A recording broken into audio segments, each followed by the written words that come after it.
Well, wild day on Wall Street coming to a close after oil prices fell 5% by lunchtime. The market's reacting to news that the United States will release 30 million barrels from the strategic reserve, a rare and I shouldn't say unprecedented, but event with very limited precedent. The release, in addition to the 30 million from others, the U.S. has only done this twice ever, once at wartime Desert Storm, and the second time after Katrina, which we all know was one of our nation's largest ever natural disasters and human disasters. Well, this time the White House says the move was simply to offset lost supply caused by Mideast turmoil, of which, by the way, there's limited evidence of lost supply.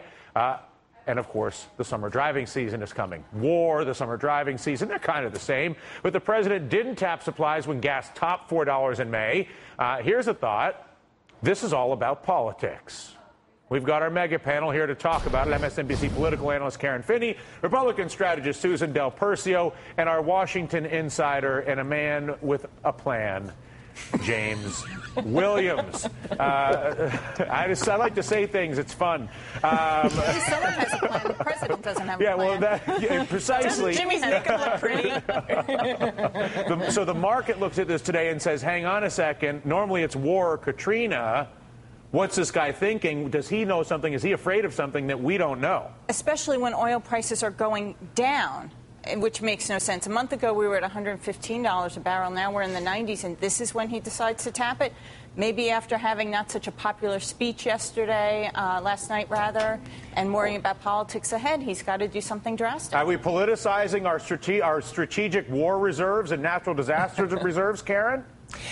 I'm sure I don't know what you're talking about, Dylan. There's no politics in politics. No, I mean, but actually... But this is a new low. We've never manipulated our oil price. No. But they've had, as I read, these discussions have been going on for some time. I mean, if you look at it...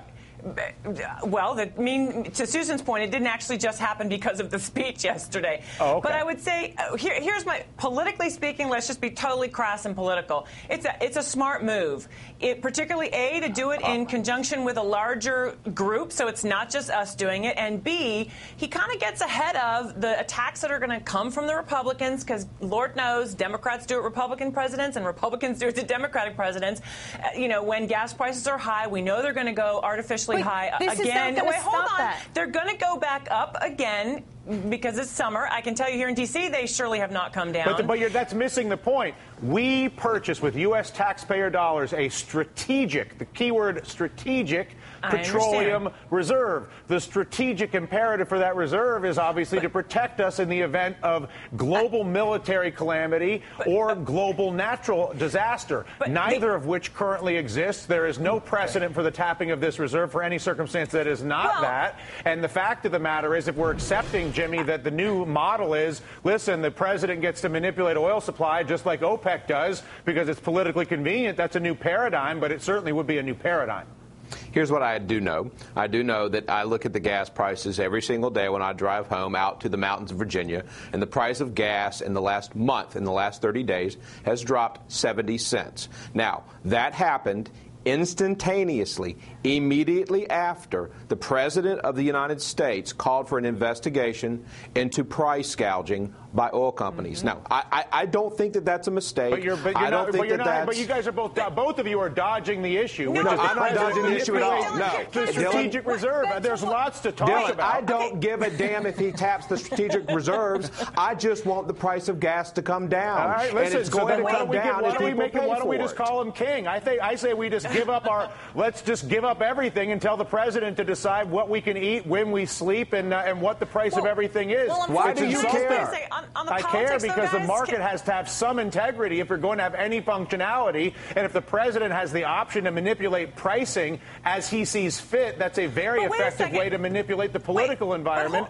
We manipulate the cost of housing, manipulate the cost of food, and manipulate the cost of energy. And then you wonder why we have consolidated power, massive unemployment, and global wealth extraction. It's ridiculous. But Dylan, people, I mean, in general, there are almost always calls for a president to do exactly that when the prices get too high. But they don't do it because it's a strategic petroleum reserve. I understand that, but at the same time, if you So it's a new paradigm. I get it. They made a new You guys are saying a new paradigm. When gas prices go down, it's not when they do. This has typically been done. Listen, I can accept it's a new paradigm. It used to be hurricanes and war. Sorry, go ahead. That's okay. I don't disagree that it's a new paradigm. I'm, again, speaking purely politically. My point is, in doing it this way at this time, when the prices do go back up, as we know that they will, you know that it's going to be hard for the Republicans to call on Obama to release more oil for the strategic petroleum reserves. That's the only point I was trying to get at. I get that. And this administration is going to once again have nothing to go to. Right now, the Fed said we can't fix anything. Prices are going up. Things are becoming very difficult, and this administration is trying to use a political trick. And it's just simply not going to work. Because the Bush administration used no political tricks in 8 years. Absolutely. American people don't like it either way. You want to go back to 8 years ago? That's fine, but I'm just talking about I just want to call hypocrisy hypocrisy. I just want when people say something hypocritical to own it. I would say George Did I ever say, Jimmy, that I have never criticize the Republicans when they've done something wrong? I absolutely have. That's not what we're going back to. I just want to make sure that I just want to make sure there's no amnesia. I don't like amnesia. Did I ever say that the Bush administration didn't do it? I don't think so. Denial is a river in Egypt, folks. Yeah, exactly. That's all you got in your golf bag. That's the only club you've got. I don't play golf. I don't play golf. Yeah. I don't waste time. But we do have a lot of denial going on. Yes. Let's talk. Speaking of denial, how about our debt markets and our debt talks? A little pro wrestling. Denial is the drug of choice, after all, in those conversations. And we watched some of the Republicans. I guess it was Cantor walk out on this one. Yes. What, if anything, can we interpret from this pro wrestling, which we know they're not fundamentally dealing with the real structural issues to begin with? Jimmy? It's simple. The number 2 in the House on the Republican side walked out of the talks. He abandoned the talks. The number 2 in the number 2 Republican in the Senate walked out of the talks. And both then, in a coordinated effort, said the president now needs to step in. I'm pretty sure that the vice president of the United States, because he's the vice president, is not out there just doing this solo. I'm pretty sure he's doing this with the imprimatur of the president. What it tells me is that now we're at the boiling point. We're now at the point where the Republican caucuses from both chambers are going to have to make a decision. And Jimmy, I'm not done. Theater. Either they're absolutely serious about balancing our budget, which means raising revenue. That's called tax increases, or they're not. It's just that simple. No, so I I'm disagree glad with they that. walked out. What about restructuring a broken market? Go ahead, Susan. What about having a president that steps up and says, "This is my plan"? I mean, he is the leader. It's not the vice president. And you know what? I will say this, Jimmy. It was political theater with what the Republicans did, but it's political theater that's actually going to play well, because finally this president is going to have to step up and lead and say, "This is what I want to do." Hold on, Karen. Go ahead. Karen, go ahead. But I mean, but let's be clear. It is absolutely political theater, and I'm sorry, but you cannot trust people who, in the middle of the talks, when it gets hard, say, "I'm going to take my toys and go home." I mean, it's very clear that they felt like they were losing ground on their message about the president needs to show leadership.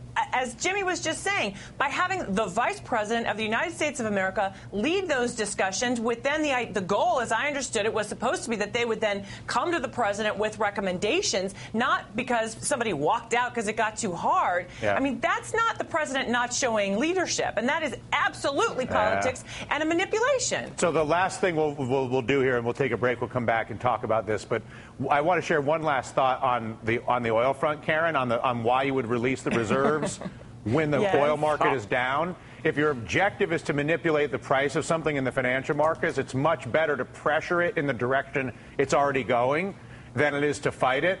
So, again, if you look at any of the historical insider trading or cornering the markets and all the rest of it, which is basically a version of what we're doing with the national oil reserves, it was very effective and intelligent price manipulation on Obama's part to wait for the oil markets to get soft so that he could have a bigger impact on its price by basically hitting the accelerator as opposed to fighting the trend. Whether that was his intent or not, I don't know. But I do know that if you're looking to manipulate price, you're better to lean on the trend that exists.